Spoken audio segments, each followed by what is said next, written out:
बिहार में इस वक्त एक सवाल हर तरफ चर्चा में है, गूंज रहा है कि आखिर लंबे समय से प्रवक्ता रहे जेडीयू के केसी त्यागी ने पद क्यों छोड़ दिया, प्रवक्ता पद क्यों छोड़ दिया।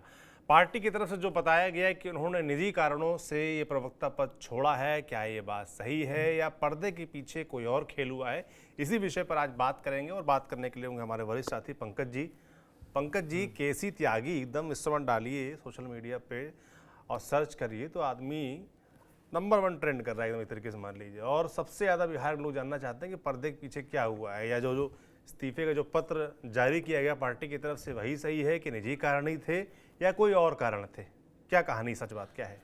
देखिए सौरभ, मैं आपको ये बताना चाहूँगा कि केसी त्यागी बहुत पुराने नेता हैं, कद्दावर नेता हैं, जबरदस्त समाजवादी नेता रहे हैं और चौधरी चरण सिंह से लेकर के इन्होंने नीतीश कुमार तक के साथ काम किया। और एक समय इनकी तूती इस तरीके से राजनीति में बोलती थी कि बड़े बड़े नेता जो अभी आपको दिखाई पड़ रहे हैं वो इनके पीछे घूमा करते थे। काफ़ी आक्रामक नेता रहे हैं। अगर आप इमरजेंसी के वक्त को याद करेंगे और जानने का प्रयास करेंगे, क्योंकि आपकी उतनी उम्र तो होगी नहीं, तो आप जानने का प्रयास करेंगे तो आपको पता चलेगा कि किस तरीके से केसी त्यागी ने अहम भूमिका उत्तर प्रदेश की राजनीति में निभाई। लेकिन वक्त बदलता चला गया, जनता दल अपनी हैसियत उत्तर प्रदेश में खोता चला गया, समाजवादी पार्टी बनी, उसके बाद केसी त्यागी जनता दल यूनाइटेड में आ गए, शरद यादव के साथ काम किया, फिर नीतीश कुमार के साथ काम किया। लेकिन केसी त्यागी के साथ दिक्कत क्या हुई, ये समझना बहुत जरूरी है। दरअसल देखिए, दो मुद्दा बहुत अहम है जो मेरे पास जानकारी है। वो जानकारी ये है कि केसी त्यागी ने लेटरल एंट्री का जोरदार विरोध किया जी। अब आप समझिए कि लेटरल एंट्री को लेकर के जो विरोध किया वो पार्टी का स्टैंड था या नहीं था, ये केसी त्यागी ने अपने निजी विचार को पार्टी का निजी विचार करार दे दिया। ये एक बड़ी गलती हुई। फिलिस्तीन के मुद्दे पर ये विपक्ष के साथ जा बैठे, ये एक दूसरी बड़ी गलती हुई। तो जब आप देखेंगे कि ऐसे कितने तरह की गलती हुई, और इतना ही नहीं, SC ST आरक्षण पर सुप्रीम कोर्ट का फैसला समेत कई मुद्दों पर उन्होंने अपने निजी विचार पार्टी के विचारों की तरह पेश किए। अग्निवीर का भी विरोध किया था, और जिनसे पार्टी की छवि को नुकसान पहुंचा। अब देखिए, इजराइल मुद्दे पर विपक्ष का समर्थन किया। अब देखिए, केसी त्यागी ने विदेश नीति पर इंडिया ब्लॉक के नेताओं के सुर में सुर मिलाया, ये भी एक बड़ा प्रॉब्लम था। यूपीएससी में लेटरल एंट्री पर भी बयान दिया, इसको लेकर के भी बड़ी दिक्कत थी कि आखिरकार इस तरह का बयान देने का मतलब क्या था। और बिना सीनियर नेताओं से बात किए हुए इन्होंने बयान दिया था। उन्होंने कहा था, हमारी पार्टी शुरू से ही सरकार से आरक्षित सीटों को भरने की बात कहती रही है, हम राम मनोहर लोहिया को मानने वाले लोग हैं। जब लोगों को सदियों से समाज में पिछड़ेपन का सामना करना पड़ा तो आप मेरिट क्यों ढूंढ रहे हैं? सरकार का ये आदेश गंभीर चिंता का विषय। इस तरह से केसी त्यागी का बयान था। अब देखिए, केसी त्यागी ने SC ST आरक्षण पर सुप्रीम कोर्ट के फैसले, Waqf bill, uniform civil code, Agniveer जैसे कई मुद्दों पर बिना पार्टी से चर्चा किए हुए पार्टी लाइन से अलग उन्होंने अपने बयान दिए। बताया जा रहा है कि इसलिए उनको कहा गया कि अब आप राष्ट्रीय प्रवक्ता से इस्तीफा दे दीजिए। मतलब बहुत साफ था कि आप ठीक है, आप सलाहकार बने रहिए, आप जेडीयू में रहिए, लेकिन राष्ट्रीय प्रवक्ता से आप इस्तीफा दे दीजिए।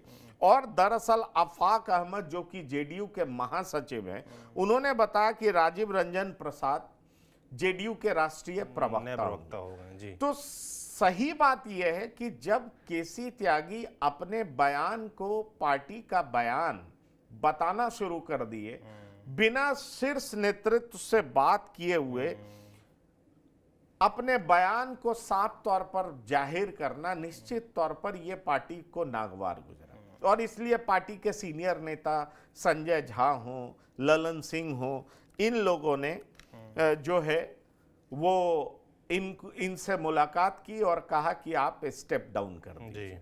देखिए, ये भी सच बात है कि 4 दिन पहले एक कार्यकारिणी का गठन हुआ, उसमें इन्हें राष्ट्रीय प्रवक्ता बनाया गया, नीतीश कुमार का सलाहकार बनाया गया, सारी बातें थी।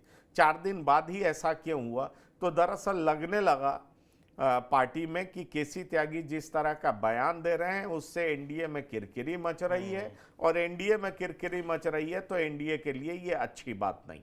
मगर ये अचानक से आप जो कह रहे हैं ना कि उनसे कहा गया, भाई एक तो चिट्ठी है जो सामने आई है कि निजी कारण, दूसरा आप जैसे राजनीतिक विश्लेषक हैं, जानकार हैं, जिनके सूत्र होते हैं अपने, उसके जरिए आप कह रहे हैं कि उनसे कहा गया कि आप इस्तीफा दे दीजिए, और बयान तो देखिए लंबे समय से दे रहे थे, तो अचानक अभी इनसे इस्तीफा मांगा गया। तो दो सवाल है, किसने कहा? क्या वो नीतीश कुमार थे या और कोई कोटरी थी जिसने ये प्रेशर बनाया नीतीश कुमार पे कि इनसे इस्तीफा ले लेना चाहिए?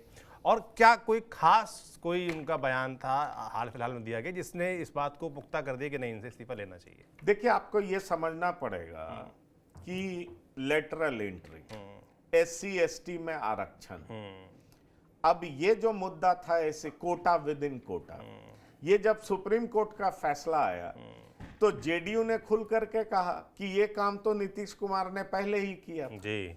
अब आप समझिए, नीतीश कुमार ने ये काम किया था। नीतीश कुमार तो इस पक्ष में थे कि भाई ओबीसी में भी उन्होंने ईबीसी बनाया था जी, दलित में महादलित, दलित में महादलित बनाया था ना।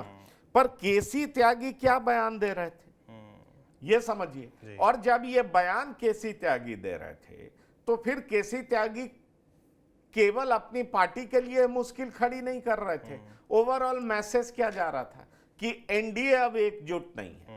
एनडीए का विरोध कौन कर रहा है? तो जेडीयू जो मेन घटक दल है वो विरोध कर रहा है। तो समझिए कि टीडीपी विरोध कर रहा है कि नहीं कर रहा है, पर जेडीयू हर बात पे विरोध कर रहा है। वक्फ संशोधन बिल पर भी ललन सिंह का स्टैंड क्या था पार्लियामेंट में, और बाहर स्टैंड क्या सुनाई पड़ने लगा। तो ऐसा लगने लगा, और हद तो तब हो गई जब फिलिस्तीन के मुद्दे पर इन्होंने साइन तक कर दिया कि भाई इंडियन गवर्नमेंट को इजराइल को समर्थन नहीं देना चाहिए। तो जब ये सारे ऐसे मुद्दे हैं जो कि बीजेपी गवर्नमेंट के स्टैंड से बिल्कुल अलग जा रहा उसको लगातार असहज तो कर रहे थे। सब समझ लीजिए, तो पार्टी असहज हो रही थी। और पार्टी के दो बड़े नेता कौन है जो केंद्र में नेतागिरी कर रहे हैं? आप कह लीजिए लोकसभा में तो ललन सिंह है और राज्यसभा में संजय झा है। इन दोनों का स्टैंड आप देखिए तो बीजेपी के स्टैंड के साथ इन लोग का स्टैंड बिल्कुल अलाइन होता है। तो केसी त्यागी अलग सुर क्यों अलाप रहे थे? इसलिए केसी त्यागी को इसीलिए कहा गया कि भाई आप जो बात कह रहे हैं वो पार्टी का विचार नहीं है, वो विचार आपका अपना, और अपना विचार आप पार्टी के ऊपर मत थोपिए। और इसलिए जब ये समझ में आया कि इतने सीजन्ड लीडर हैं, बड़े लीडर हैं, पुराने नेता हैं, अब इनकी जगह किसी दूसरे को लाया जाए। केसी त्यागी के तरफ से ये जरूर कहा जा रहा है कि देखिए ऐसा है, मैं टीवी डिबेट में हिस्सा लेना चाहता हूं, पढ़ना लिखना चाहता हूं। एक बात मैं आपको बता दूं, केसी त्यागी बहुत वेल रेड पर्सन है, काफी पढ़े लिखे इंसान है, राजनीति की बड़ी गंभीर समझ है, उनकी यादाश्त बहुत तगड़ी है। ये सारी बातें, सारी क्वालिटीज केसी त्यागी, मगर अभी जो फिलहाल राजनीति चल रही है उसको नहीं पढ़ समझ पाए। लेकिन अब सवाल उठता है कि अब आप समझिए कि जेडीयू बिहार की पार्टी है और ये ईस्ट उत्तर माफ करिएगा वेस्ट यूपी से आते हैं। इनके लिए जेडीयू में उस तरह की जगह तो बनी नहीं। नीतीश कुमार ने अपने साथ रखा। मुझे ये भी जानकारी है कि नीतीश कुमार पिछली बार इनको राज्यपाल भी बनवाना चाहते थे, समहाउ वो मैटरलाइज नहीं हो पाया और ये नहीं बन पाए। लेकिन अब जिस तरह के बयान इनके द्वारा आने लगे उससे एक बात बहुत साफ हो गया कि केसी त्यागी अब राष्ट्रीय प्रवक्ता नहीं रहेंगे, और केसी त्यागी को कह दिया गया कि आप स्टेप डाउन करिए, और राजीव रंजन प्रसाद को मौका दिया गया। तो केसी त्यागी नीतीश कुमार के सलाहकार बने रहेंगे, जेडीयू में ही रहेंगे, काफी अनुभवी नेता हैं, उनका एसोसिएशन रहेगा, लेकिन राष्ट्रीय प्रवक्ता के तौर पर वो नहीं, राष्ट्रीय प्रवक्ता नहीं रहे। आप कह रहे सलाहकार रहेंगे। उनकी तरफ से क्या कोई अभी तक कोई पक्ष आया कि निजी कारण वाली बात को लेकर, या अपने भविष्य को लेकर, या पार्टी में अपने भविष्य को लेकर, राजनीति में अपने भविष्य को लेकर कोई उनका बयान अभी तक आया है क्या? देखिए, एक बात आपको बता दें, केसी त्यागी साफ तौर पर कह रहे हैं कि अगर मुझे हटाना होता तो 4 दिन पहले मुझे राष्ट्रीय प्रवक्ता फिर से क्यों बनाया गया। हटाना होता तो नीतीश कुमार हमें राजनीतिक सलाहकार क्यों बनाते। देखिए ये सारी बातें कही जाती हैं जो कि एक फेस सेविंग होता है, लेकिन ये समझने वाली सम्मानजनक तरीके से विदाई। हाँ, समझने वाली बात है कि 4 दिन पहले बनाए तो 4 दिन बाद ही आपको रिजाइन क्यों करना पड़ा। आखिर ऐसा कुछ तो हुआ है ना। और देखिए अंदर खाने ये बात चल रही है कि नीतीश कुमार को उनके सिपा सलारों ने समझाया कि केसी त्यागी का राष्ट्रीय प्रवक्ता बने रहना ठीक नहीं है, क्योंकि वो जिस तरह का बयान दे रहे हैं उससे साफ लग रहा है कि वो एनडीए का लाइन नहीं बल्कि यूपीए का लाइन पकड़ रहे हैं, महागठबंधन का लाइन पकड़ रहे हैं। इसलिए खास तौर पर अभी राज्यसभा और लोकसभा में ललन सिंह और संजय झा जो कि दोनों अब बीजेपी के साथ चलने के पक्षधर हैं, तो वो दोनों इस तरह का लाइन नहीं लेना चाहते जिससे कि बीजेपी की स्थिति खराब हो, बीजेपी असहज हो, एनडीए में लगे कि घटक दल एक साथ नहीं है, एनडीए एकजुट नहीं है। और इसलिए जब केसी त्यागी बेबाक तरीके से अपनी बातें रख रहे थे तो निश्चित तौर पर पार्टी के लिए बड़ी असहज वाली स्थिति थी। पार्टी के सीनियर नेताओं ने नीतीश कुमार को समझाया और फाइनली इनको मैसेज कन्वे किया गया कि आप राष्ट्रीय प्रवक्ता से स्टेप डाउन करिए, हट जाइए। इनको मैसेज कन्वे हुआ और इसीलिए ये हटे। कहने को तो देखिए राजनीति में कहा कुछ और जाता है, पर्दे के पीछे बहुत सारी बातें होती हैं, लेकिन केसी त्यागी के हटने का यही मामला है कि वो अपने विचारों को पार्टी के विचार बता करके जिस तरीके से चर्चा कर रहे थे उससे एनडीए की स्थिति खराब हो रही थी और जेडीयू के सीनियर नेताओं ने नीतीश कुमार से सलाह मशविरा करके इनसे रिक्वेस्ट किया कि आप राष्ट्रीय प्रवक्ता का पद छोड़ दीजिए। बिल्कुल। और ऐसे भी केंद्र की सरकार के लिहाज से या 2024 के लोकसभा नतीजों के लिहाज से देखें तो वक्त काफ़ी बदला है।